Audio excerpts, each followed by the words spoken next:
Hi, guys. Welcome back to August Love Story, the channel. My name is Artieka. And today, I am Tommy.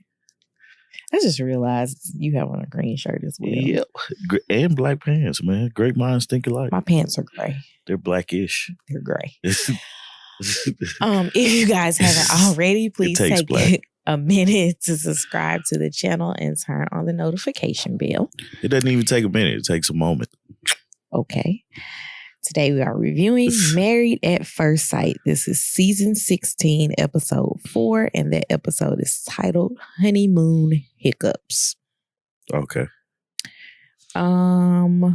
Let's see. I wrote the absolute least about Clint and Gina. So let's start with them. All right.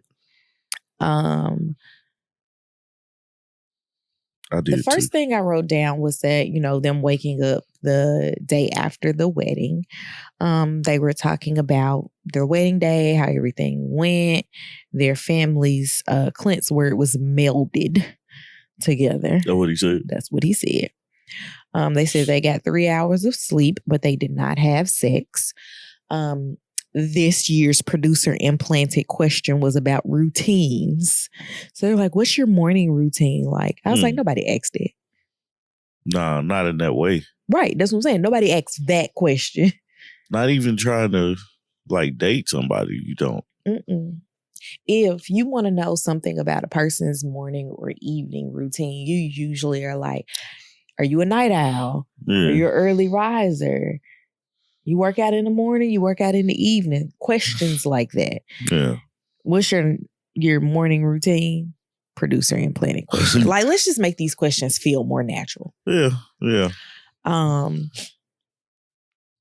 Gina is who I'm talking about, she told Clint that this was the first time in forever that she's left her work phone at the office. Mm-hmm. Or that has salon. To be hard for her, though, just because it's hers. Well, it's not hers. Because remember, her salon is in build out. Oh, she doesn't.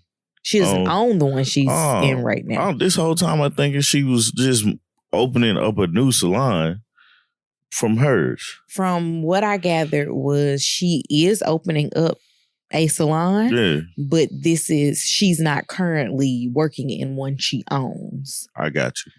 And I was like, I get the issue. I get people needing to contact you about issues in the build out, but I'm like, what emergencies could there be that people need to bother you on your honeymoon at a salon that you don't own? I don't know.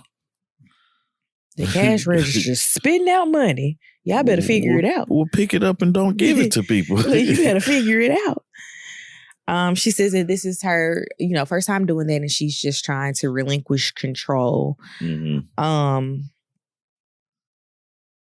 did not write very good notes about them sitting down with each other's families. The thing I said was Clint was a true salesman when talking to her brother and sister. So he basically was selling himself and the idea of them getting married at first sight. I said he's giving very political answers. He's talking about, we're going to talk it out. Yeah. I was like, yeah, okay. Isn't that what we all plan to do? Yeah. And it's amazing with her. She talked more about her physical attraction to Clint, even though he's not the most muscular person, and he looks like Wolverine by the chest. The hairy chest. I was really over here do I remember Clint's chest? I remember because I was when they were getting into the bed the night before, Clint wanted to do everything except cuddle. He was ready to clap some cheeks. And that's where the problem is. But I get mixed feelings about them, man, because the previews tell me, hey, Clint is not going to like this girl. Clint's, he's not attracted to her. But today's episode is, they like each other. They could possibly work. So it's the producers do a great job at, leading on the story.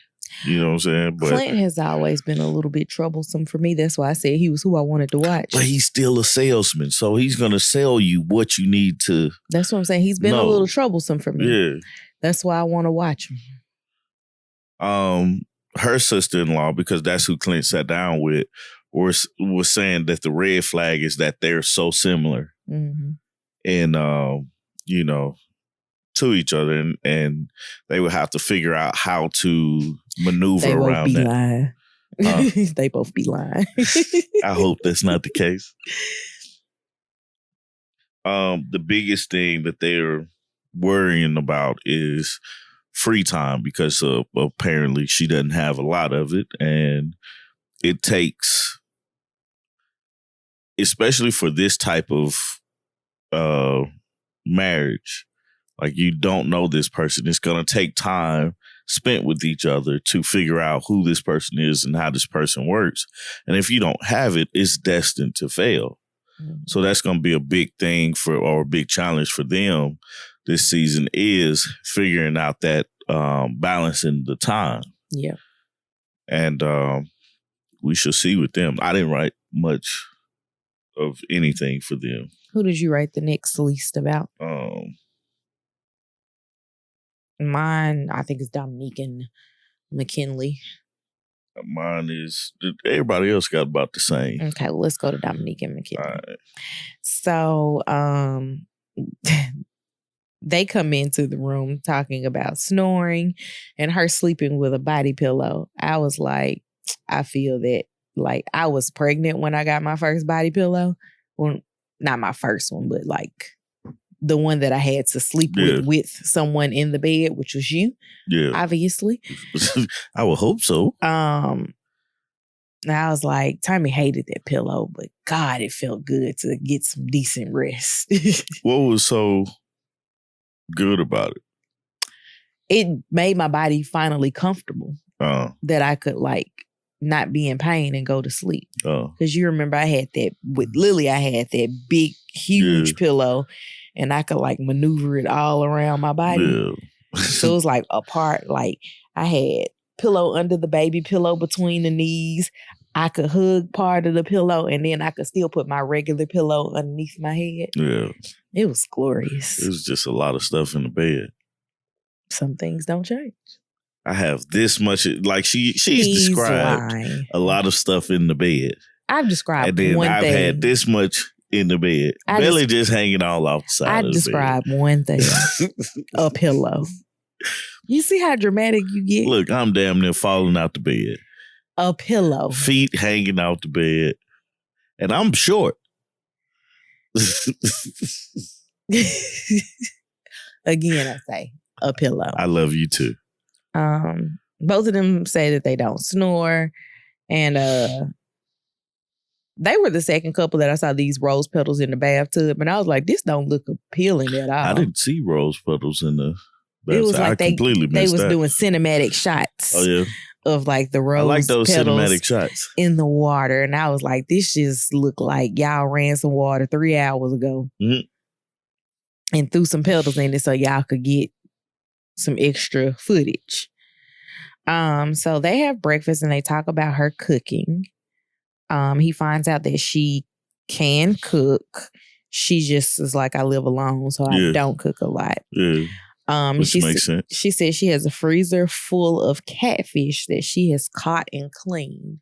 And he says, I don't think I've ever had catfish. And I was like, screams on the inside in Southern. I was like, I'm eating catfish now.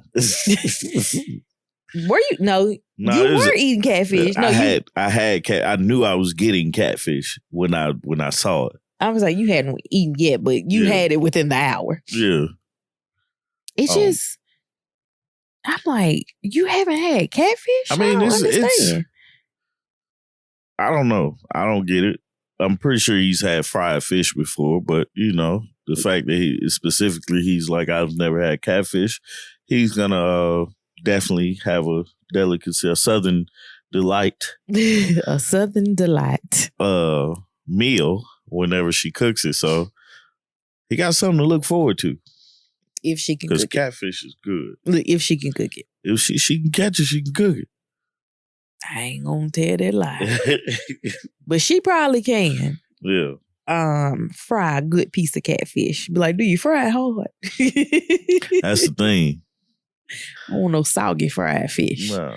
So McKinley sits down with Toya and Leah, which is Dominique's mom and grandmother.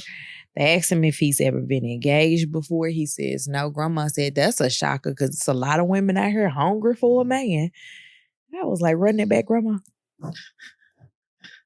Man,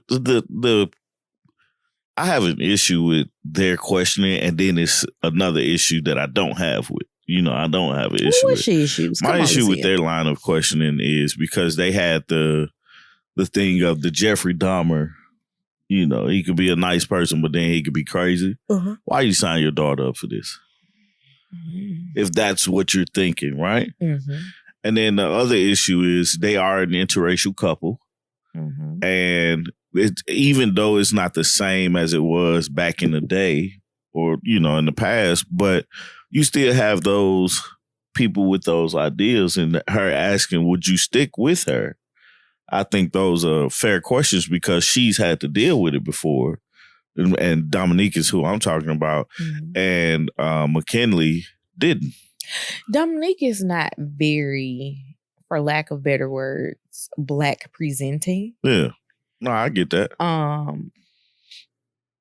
She definitely, to me, looks racially ambiguous. Mm-hmm. So I don't know that she's having all these issues. I think it's more so the mom. Yeah, that they're projecting. Yeah, the mom has had to deal with some issues because of, the time. Right. No, and I could see mom having to deal with them. And being in the South. I could see mom having to deal with them, but I don't know. Dominique just doesn't. And it's not a negative to be black presenting, obviously. Black person here. But she's not, she looks racially ambiguous to me where you would want to ask her, like if you saw a group of women, I wouldn't immediately say that her mama was her mama. Yeah. If that makes sense. Nah, it makes sense. You trying to be very PC with it. But I'm a PC person. Nah, I get what you're saying. And that's the same thing I was thinking too. It's like, I don't think the issues that she's having, like her mom, had maybe growing up and stuff like that, are the same that Dominique has. Which I think shows through one generation of trial and, of going through things, that how things have changed for the better. So, I don't think they're going to have an issue on that end, but it's like, it bothers me that she asks all these questions as if he's going to do something to her. But you signed her up for this. Like, that just does not make sense to me. Why did you sign her up for something now you feel is unsafe for her? I don't get it. They also asked him, had he ever dated a black woman? And he was like, they don't really like me messing with me like that. Yeah. He's like, I've dated black women, but it's never gone anywhere. Yeah. Never went too far as saying that's my girlfriend. Like, don't play with me. Stay with me. Except for they didn't stay with him. Yeah. Dominique sits down with Linda, who is McKinley's mom, and Miley, his sister. They asked her about signing up for Married at First Sight, and his mama kept saying this is nuts. So needless to say, Linda is not listening because Linda's not a fan. Yeah. She don't trust it at all. And she did ask Dominique, what if McKinley wants to move back to Michigan? She was like, it's going to be difficult. She was like, my mom is already an hour and a half away. You guys are far away. And then he just wants to move. Like, that's just not going to make sense. I don't think that's right. What? You don't do this and not stick to the course. Like, maybe if they get, say yes, and 2 or 3 years down the line, they're like, he's like, I want to move somewhere else. There's been couples that have successfully like stayed together and moved. And I mean, it is what it is. But that's any couple. Like, I feel like if we, as non-married at first sight people, were together and then you were like, hey, I'm not really feeling Metro Atlanta anymore. Let's move. You weigh your options and then you decide if you're going to move. Yeah. It is what it is. Man, but that's the thing. It's like, the way that I inferred it, she was like, what if 2 months after this process, or, y'all say I do, or, y'all stick together, month or two later, he wants to move back to Michigan. No, he has to stay in Nashville. This wasn't what we signed up for. We signed up to be married at first sight here. Like that's what I mean by he has to stick that out because it's one, it's not fair to her. Right. You gonna get this wife and then you gonna up and move. 2, I already think 5 months in the city is like you don't need to do anything but marry the city first. Get to know what you're wanting, and if you've happen to start dating somebody, then that's just a plus for you getting to know this city because you're still in a trial period with the city. Everything is still fresh and new for you. So it's that's one thing that I was like, I'm glad she said that'll be an issue. Now if it's a job that pretty much is like, hey, you're gonna have to quit your job so we can move here. I mean, that's a different conversation. Yeah. So, but him just wanting to move back because he's not enjoying the city, he got to suck that up. Makes sense to me. Yeah. I'm sorry. I'm trying to strike out who I've talked about so I don't suggest them again. You want to go to Nicole and Chris? Yeah, that's cool. So I thought they was gonna do it that first night. They were the most likely. But you know what she said though? What, the honeymoon? They gonna do it on the honeymoon. So they get up the day after and they talk about cuddling and sharing food and their first argument. In her confessional, Nicole starts tearing up because she says she feels like she's finally getting what she deserves. Apparently they had a really hard conversation for her to have about dealing with exes.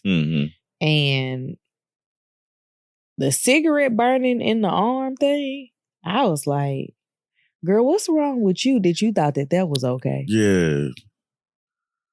And it's weird because like she has loving parents. That's the criteria to not be crazy. I mean, like from what I think, you know what I'm saying? Like common sense to tell you, hey, nobody should be burning you with a cigarette. Absolutely. But then also you're the way your dad is portrayed in these first few episodes, he's very protective over you. So growing up, you would think that you would look at his example and see, okay, I'm not supposed to be burnt by. Oh, the cigarette thing was at the ending, but it was at the ending. But I was like, that was for me. I was just kind of like going through, just writing down things that they did. It's. I remembered that, but I didn't know when it happened because I couldn't find the word cigarette, but I knew I typed it. So I started scrolling. I was like, end. But like their whole vibe, was like pretty much like for me, this couple is forgettable. And I think it's mostly because of him. Yeah, I think so. But it's just moving back to her dad. He's so protective, And and like wanting Chris to, it's confusing because he wants Chris to commit, right? Mm-hmm. But I don't know if he's wanting Chris to commit to the say yes at the end of decision day or commit to the process. Because it's like I'm gonna assume to saying yes at decision day because her daddy don't strike me as a person that understands married at first sight. Yeah. He's just like, y'all are getting married. Do you understand what marriage is? Right. Like, he strikes me as that. And that's what I'm thinking. But I'm like, you can't possibly be asking a man who's doing a TV show to say, yes, I'm going to commit to this stranger that I still need to get to know, that I basically have this trial period to get to know, and then have the choice of saying yes or no at the end of this trial period. Mm-hmm.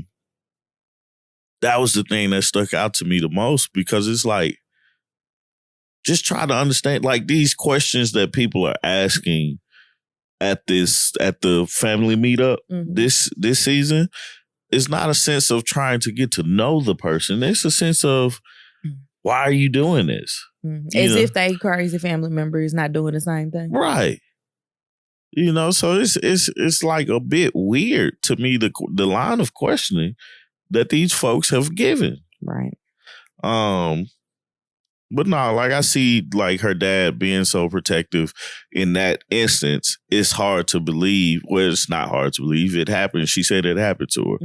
Mm-hmm. You would just think that she would have more, I don't know, self-esteem, and knowing what's right or wrong through a relationship. She also said that her ex, and this is at the end, like, I didn't have much to talk to them about.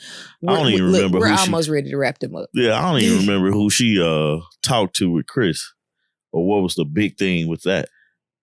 I put his family. They talked about him being consumed with his relationship and him being too kind and taking it hard when things don't work out. Yeah, so her you asked, I answered. Yeah. I don't know, man. I feel like being nice should not be a negative thing, right? Mm-hmm. Because I find myself to be a very nice person. And I take things to heart, and it's hard. Sometimes it's hard to get over these things, but I get over them. But yeah, I don't think he should be punished in a sense, or looked upon as in a negative way, that he's nice and he takes being in a relationship serious. Mm-hmm. Now, I don't think it's fair if somebody's running over him, and maybe that's what they meant. It's like, hey, don't run over him, because he'll be a doormat for you. Mm-hmm. But just be mindful of that. I don't want anybody to describe me as a doormat. I wouldn't either, man. Because it's not true.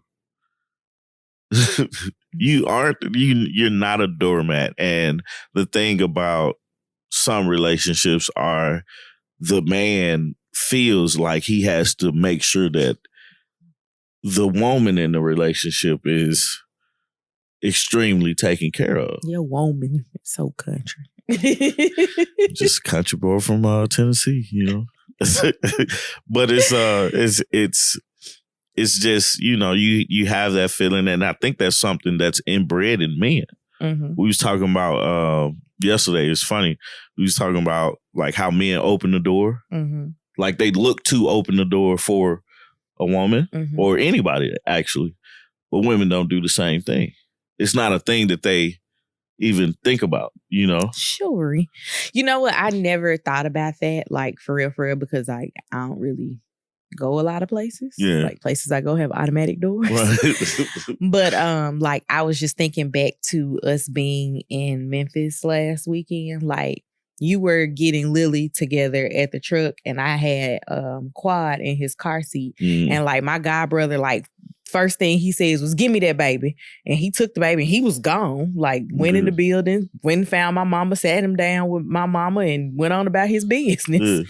And I was like, feels weird to just like somebody that's not Tommy to just be like not just that it's not you, but it's not you and it's someone that I'm completely comfortable with who just took my baby and was like, I got him. Go ahead. Yeah. Go on, finish your conversation. You good.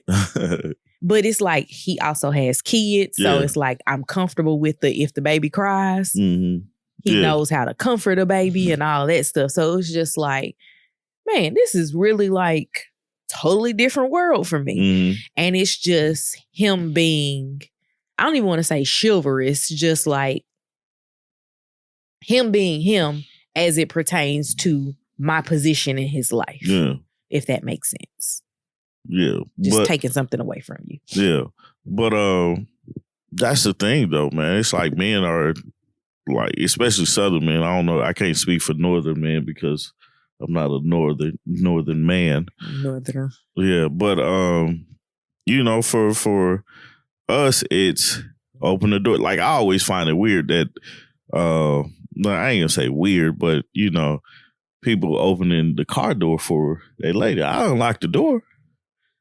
You know, my stepdad opens it for my mom. Yeah, I think every single time. I don't mean weird. I just find it funny. I don't open the door for Artieka to get in the car. Sometimes if her hands are heavy, or you know she got stuff, got the baby or something, I open the door and then go on and do what I'm doing. But it's like we think of things like that. I've sat in my car to wait for somebody to go in the door. This is trifling of me and I know it. So nobody has to tell me that it's trifling. But I've sat in my car and waited for people to go in the door so I can just walk in the door. Yeah. It wasn't an automatic door and I didn't want to have the idea, do I sit here and wait until they get ready to, you know, hold the door until they come in? Because they ain't going to hold the door for me. And it was a group of ladies, you know, so just trifling. Anyway, back to the show.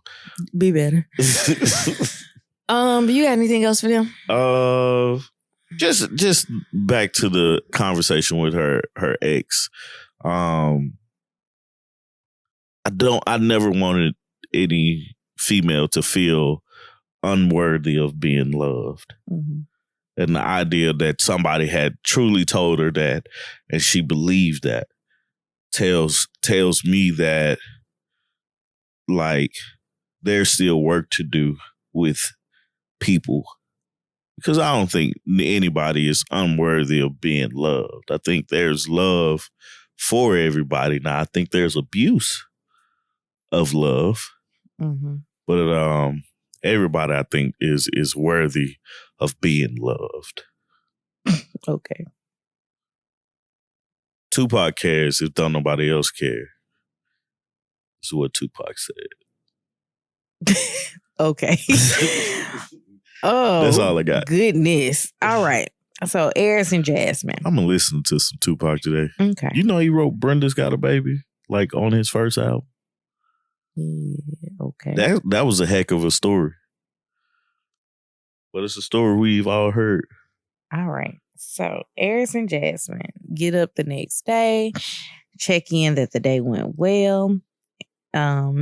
He says, how does it feel to wake up as a whole wife? I was like, me and one of my friends' little sister always had this conversation about how we use the word whole to describe something that can't be half. Mm-hmm. She'd be like, you a whole wife out here. I got a whole husband. Yeah. Like you can't have half a husband. But we do find out that Ayers does not eat pork. I was like, whenever somebody refers to it as swine, you know they don't eat. Yeah, yeah. Because bacon is good. Bacon is real good. That's what Jasmine said. She was like, yep, it's good too. Mm-hmm. Basically to say, I'm not giving this up for you. Yeah. He sits down with her family. Her dad discusses him missing out on sibling fights because he's an only child. Yeah. And one thing I did note was that her parents seemed very optimistic. Mm-hmm. Like they weren't in the, we gonna grill him and ask 8 million questions. We're just, let's actually try to get to know you. And I could appreciate that. Mm-hmm. I'm sorry, I have something in my eye and I have no idea what it is. She met with his mom and his 2 cousins. That one cousin. Man, what's her name? Fave? Felina for something. We'll call her F. Yeah. Because her name does start with F. I wrote down loud cousin. I put she's still being disrespectful. She's just being a hating ass hater. When the producer asked her a question about Jasmine, like Ayers having a wife, she started cracking up, like uncontrollable fit of laughter. And I was like, what else would you call her? I was just like, that ain't cute, man, and you need to stop. Like, you're a secret hater in somebody's life. Actually, it's not so secret. Like, it might have been secret before this process, but now we see. Because if you feel like this was a bad idea for him, you're still being a hater to her, a person that you do not know. And that's just not right. Like, it's not fair. Or right. Because you think about it, what if it was a person she knew? Right. That, you know, she didn't talk to, but she knew who this person was. Man, girl, I was in 4th grade with. Yeah. Kept in touch on Facebook. Oh, you're marrying my cousin? Right. You would have had a totally different thought process about it. Completely. They discussed her previous relationships, and Jasmine Lee let them know that she broke up with her ex-boyfriend 7 months ago. And they kept saying that she's giving these pageant girl answers. And I was like, it's not a pageant answer to say that you're done with a relationship before you're done. Usually, unless somebody cheated or somebody died, you start consciously uncoupling yourself before you break up. Well, you think about it like this, right? She's excuse me, she does pageants. This is the thing they do. They ask questions. She has to answer it. Maybe 2-3 seconds to think about the question. Right? If this is how you're trained to think when somebody asks you a question, it doesn't click off. It's like me saying right? You say a lot when you're trying to find something or something like that, and you're like, I pause. There's a lady that works with you when I overhear y'all's conference calls. She says so much, I want to just like slap her in the back of the head and be like, figure out what you're going to say before you start talking. Right. Because she says it so much. But it's a skill that unless you're conscious that you're doing it, you just continue doing it. And until you're like, you trained yourself to not do it, you're not going to do it, because I say way more than you do. But you pause way more than I do. And you have a clear statement. And it's all about filling the space while you figure out what you're trying to say. That's why the comes out. And I'm like, no, I'm just going to pause and you'll hold on to what I was saying beforehand. Right. Waiting on me to get the rest of it out. Right. I sure be like, man, is that a comma or a period? But something I learned in public speaking class. And I took a public speaking class, and I missed that lesson. But anyway. But that's 8 o'clock in the morning. Yeah, that's the thing. It was. That's the thing. She has a problem with her being such a, like, just anything that she does, she's going to have a problem with it. She was going to pick it apart, or at least try to. And it makes her look, I'm talking about the cousin, it makes the cousin looks dumb and as a hater, because she doesn't want this to be successful. For what reason? Right. Like, she wants to pick it apart so she can say, I told you so. But why? Why is that so important to say it failed? This was a bad idea. So important to tell her cousin that she loves. Because at this point, he's been in California for a very long time. I'm assuming she wasn't living in California with him. Because he said he just moved back maybe a year, maybe some months. But he's not been in Nashville a very long time. Right. And they've kept in touch, but they haven't been day to day.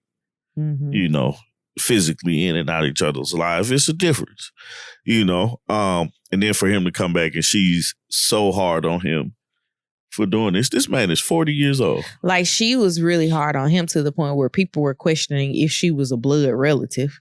Right. Like, wait a minute, you know. Like, are you trying to holler? But it's to the point where if I had this many questions or was this like, this not gonna work. Don't have me involved. I'm one of those people that the phrase, if you like it, I love it, was created for. Like, for me, if I'm so against something and you're going to go through it, I'm going to be quiet. Mm-hmm. I have nothing because to say I have to you about nothing this. to say. Not a thing. So you got something else about her? Yeah, I was going to say, I was just wondering, is she married? Mm-hmm. I don't remember looking at her hands. She has such an opinion about him being married at first sight, still marriage though, that it makes me question if she's married, because the things that he's about to embark on, that's the last thing he needs from a person that he really cares about. I wonder if she was married and it didn't go well. I wonder that too. Or she been messing with somebody's husband. That never crossed my mind. Well, usually when I think about people that have a low regard for marriage, it's usually something like that connected. Yeah. Like as a married person, you know, I've been married, 6 years now. Impossible. Go ahead.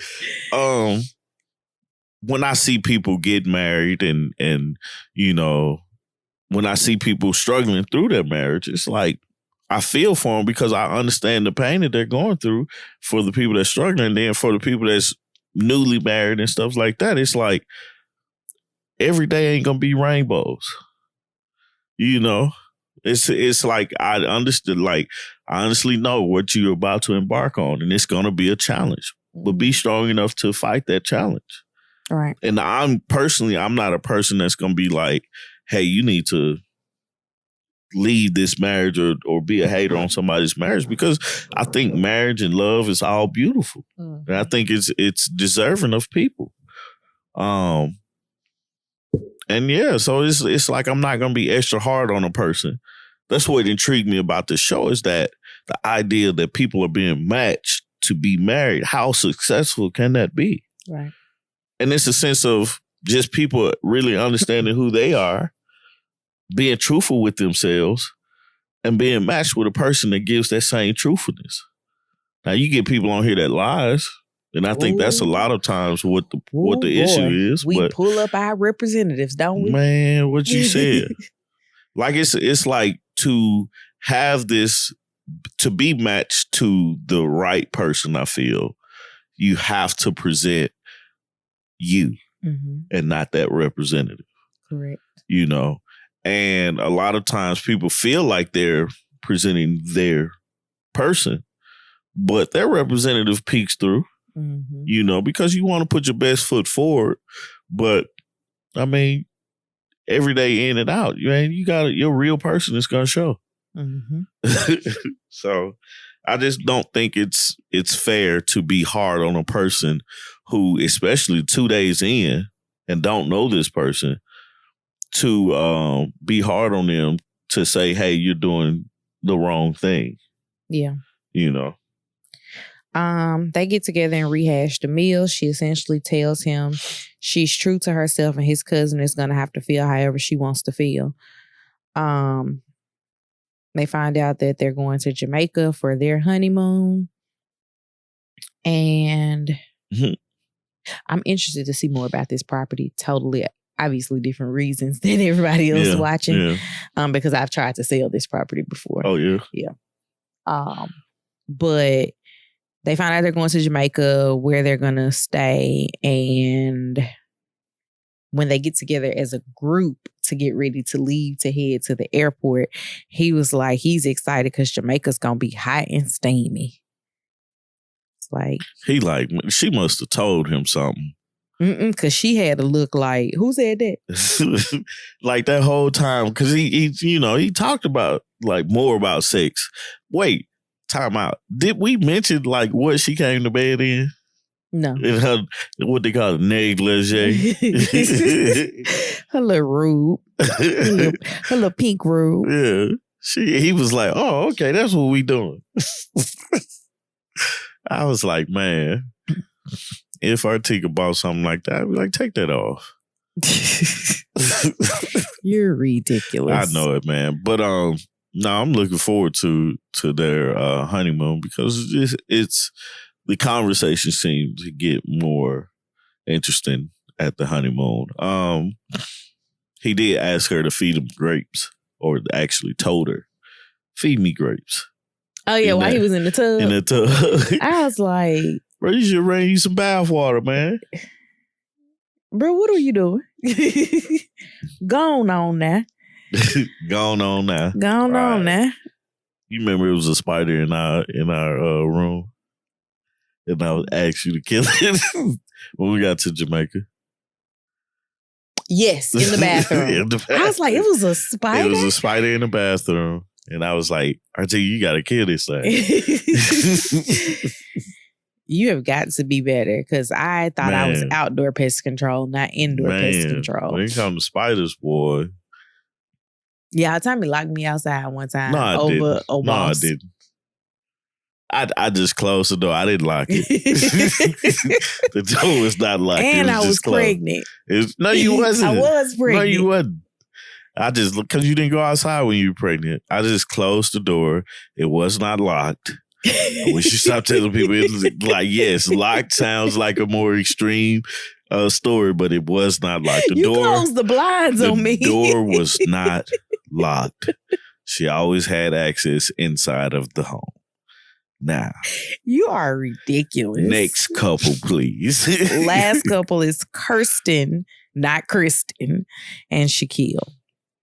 So he carried her over the threshold, and I wrote that same note. They had a conversation about the journey ahead of them, and he was like, let's make this work. And she gave a really deep sigh and was like, it's a lot. And he like, so you ain't willing to make it work because it's a lot? Because that's how it came off. Yeah. Yeah. She just seemed to be so unhappy with him. And I don't know why. Not a bad looking guy.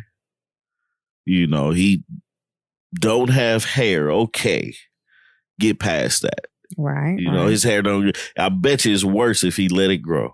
Mm-hmm. It just happens to people. Sure, you're right. He didn't ask her to kiss. He did ask for a kiss, and she was like, "Nah, player." She told him to wait, but it's like you have to be more optimistic about what your journey is right now, just because this is what you signed up for. Mm-hmm. There's a chance you could have got a Chris from season 12. Mm-hmm. And then what would you be saying? My God, today. That's what I'd be saying. Then you complaining about him being a year, like, that's the thing. She said he's younger than me. She's 32 and he's 31. Like, y'all virtually are the same age. Virtually. Y'all go through the same experiences.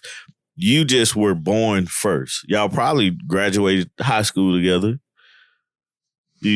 Perhaps. Y'all matriculated the schools at the same time. Yeah. Definitely, if y'all didn't graduate together, he graduated a year right behind you. Mm-hmm. So it's like that. That's just stupid. Like her things, because she don't know him well enough to be like, I'm turned off by them. I just made my notes smaller so I could see all of it at one time. Yeah. And I put the eye roll emoji twice on their stuff. All after things that she said. So it was like him asking for the kiss and her saying he has to wait because she thinks a kiss will lead to more and she wants to get to him to get to know her. I was like, eye roll. I was like, that's like, no, sex leads to more, to tainting the relationship. A kiss is a kiss. Right. And he ain't say, give me a kiss with some tongue. Just give me a pecker. Right. They talk to each other. Now I'm saying a lot because I've listened to myself say it at least 3 times since you had that conversation. They talk to each other until they fell asleep. Then they go through their producer-led nighttime routine. Like, do you brush your teeth at night? She's like, nah, not all the time. And he was like, ugh. Right. I'm a big teeth man. All right. She don't brush her teeth every night. It's cool. Yeah. I have found that when you brush your teeth at night, your breath is so much better when you wake up in the morning. So she sits down with his friend and his dad, and he sits down with her cousin and her friend. Mm-hmm. Her cousin kept saying that she isn't settled about this. Like, I'm unsettled. I was like, girl, don't nobody care. Mm-hmm. You are not the one that got married. Yeah. She is. Nobody cares about if your spirit is settled or not. Who are you again? We don't even remember your name.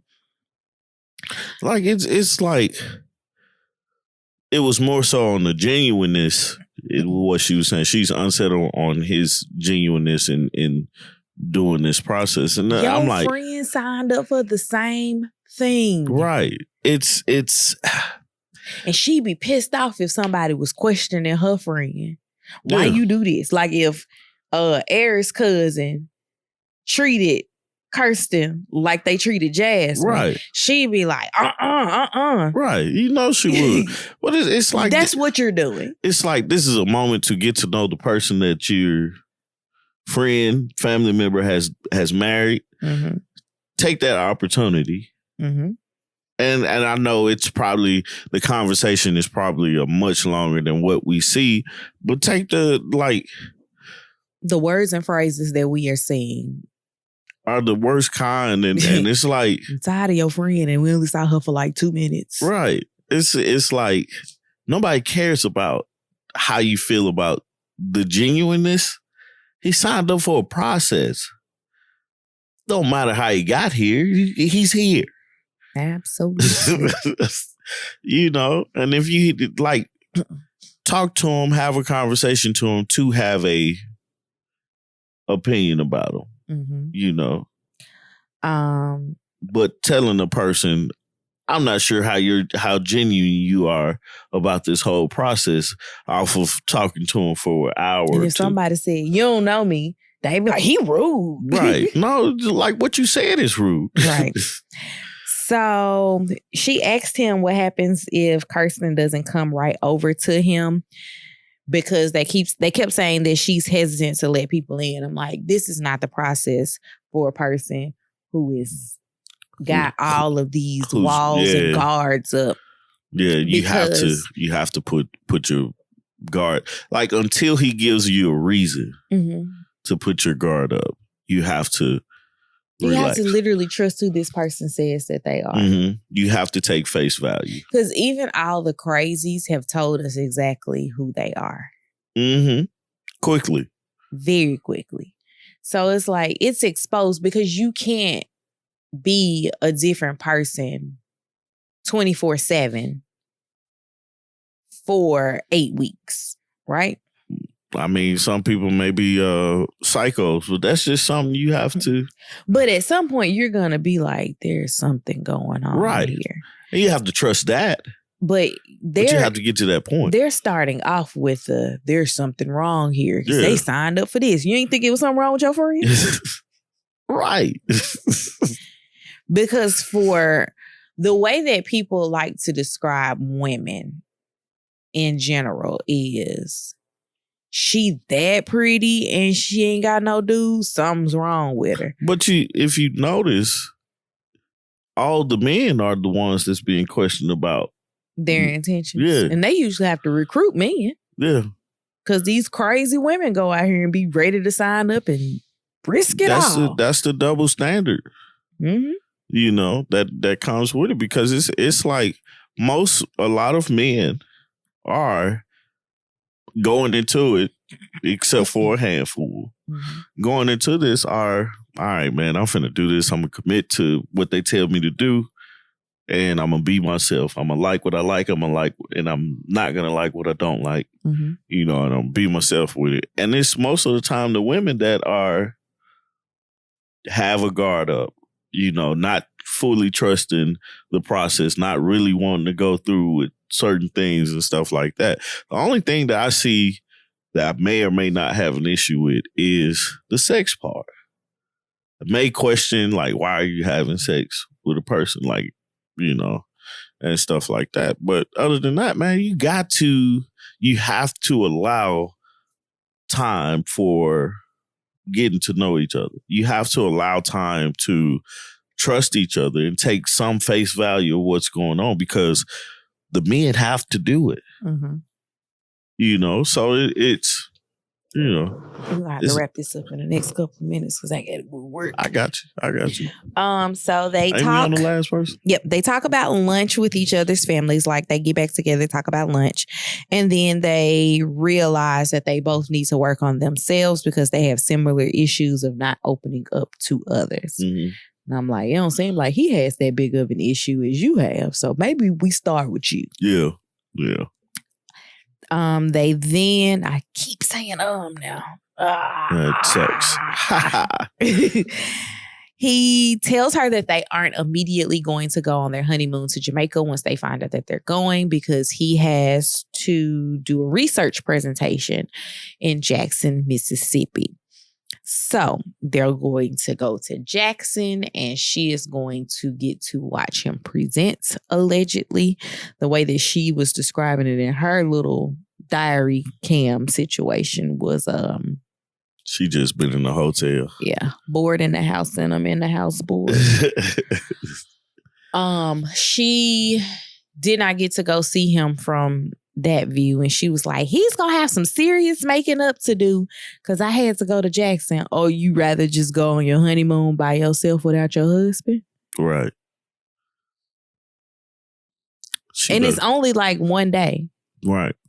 Because I think they were getting up the morning that everybody was going to Jamaica. They were going to Jackson, and then they were going to leave Jackson the next morning. And go to so Jamaica. It's essentially everybody else start their honeymoon on Tuesday, and y'all are starting it on Wednesday. Mm-hmm. I'm not saying that that's the dates, but yeah, that's what I gathered. I think she's gonna pick apart everything, and then, you know, figure out that she was the problem. You think she gonna actually figure out that she the problem? I mean, it's gonna come up. Or is Keisha gonna show her that she was the problem in the after party? I don't know. Because Keisha be showing people that they the problem. Yeah. Nah, I don't know. But I think she's gonna see that she's being too picky or whatever. Yeah. With him. So,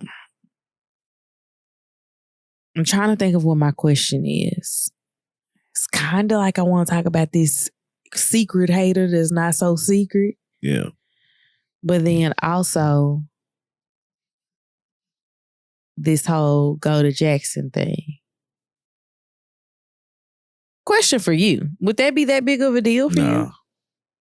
Not knowing that you're in school to get your doctorate, I would be very supportive of the idea. Mm-hmm. And I would be like, well, let's make sure we do something in Jackson. Well, I mean, I think about that because I was in a similar situation. Obviously, it wasn't our honeymoon. But when we were going to the Bahamas on that cruise, we flew into Miami and you had to take a test. Yeah. And it's like, well, I can't just go out here in Miami and like gallivant in the streets. Right. And you're sitting cooped up in a hotel room trying to finish your exam, like do your studying and get everything. Because it was like a big exam too. Yeah. And it's just like, okay, this is what we have to do. But once we're done, we hitting this bar. Yeah. And me and my uncle did hit the bar. I went too. Oh, did you? Yeah. Yeah. I got the coaster upstairs. Oh, yeah. That's funny. They gave me a coaster at the bar. I missed everything though. Like they went to the beach. I wanted to go to the beach.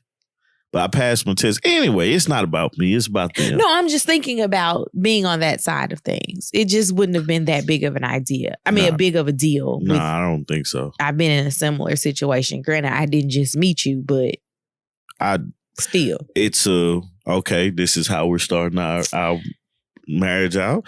All right, cool. And that's what she wanted, a guy that was educated. Right. And now he trying to get his... I don't think it gets it don't get any more educated than that. In the words of Memphis, he trying to get his lesson out and be smart in school. His lesson out. That's what I'm going to put the link to the video in the comment section so people can see where I got that from. What could be a question for this episode?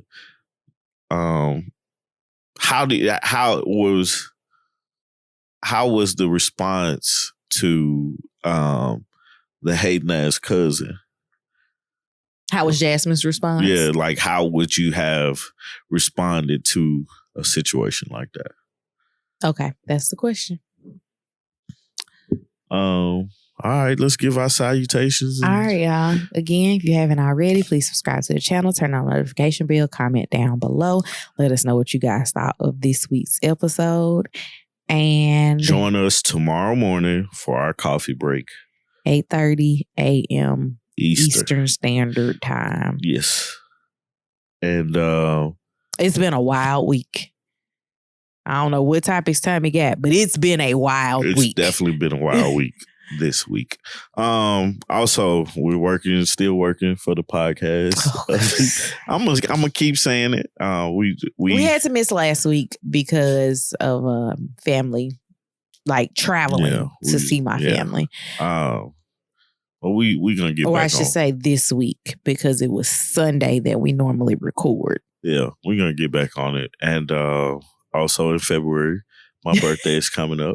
I just realized Lily's rings are all on display. Yeah, that's so funny. But anyway, love you guys. Thank you guys for joining us.